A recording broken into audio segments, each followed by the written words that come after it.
guys, before I do this video, with some good news. After like 1 year and like 2 months, I finally found a property that has accepted me 100%.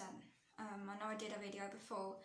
I just want to confirm it's definitely happening, and someone left a comment on my other video to say that the same thing had happened to them, about how they let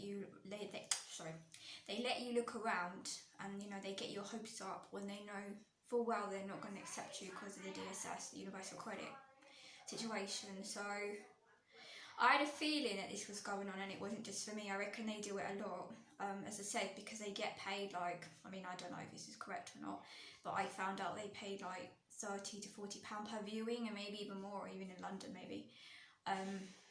So it's a money-making business basically, and this has got to stop basically. I don't know how we're going to make this stop. This I will call it discrimination. It is discrimination, They are discriminating of who can move.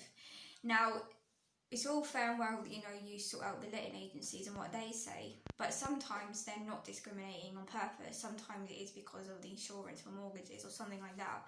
It's them companies specifically, a lot of the time, that are targeting against DSS people. So if the government lets these insurance companies continue doing this, then we are always going to have a situation where people that are on Universal Credit and DSS and housing benefit will not be able to be easy to move compared to the rest of the population. And obviously there are cases, like I said, where they do let you around. Now I am wondering actually if they are doing this, the letting agency letting people around, because some of them, I'm not saying all of them, because they know that the mortgage problem is a problem, right?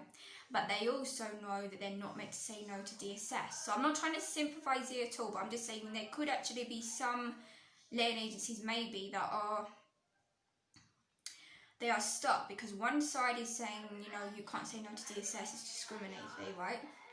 But then the other side is that the insurance companies are discriminating themselves. So I don't know whether they're trying to get around and say, well, let's just let these people look around, so it looks like that we accept DSS, but really we can't. Or is it because they don't want to? I don't know. All I know is that the situation is got to stop, because there are some times when people have to move for emergencies, they've got bloody mould, they've got awful neighbours, it's affecting their sleep, it's causing stress, and then obviously it affects the rest of their health, their work, and if they already are not working, obviously they probably wouldn't be working. There are some people that are on benefits that are working, obviously, but you know what I mean, like how you can get out of the cycle of being DSS and housing benefit on your Universal Credit.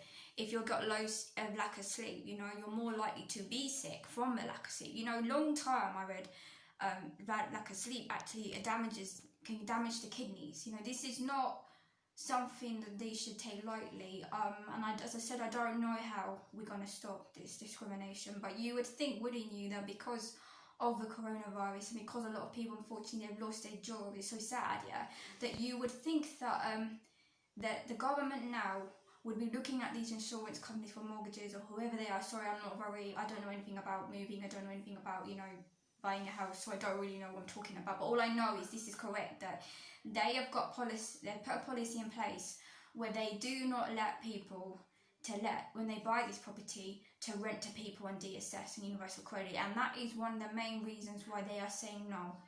Anyway, thanks for watching the video, and next time I make a video, hopefully it will be when I've moved into my new property. Anyway, thanks.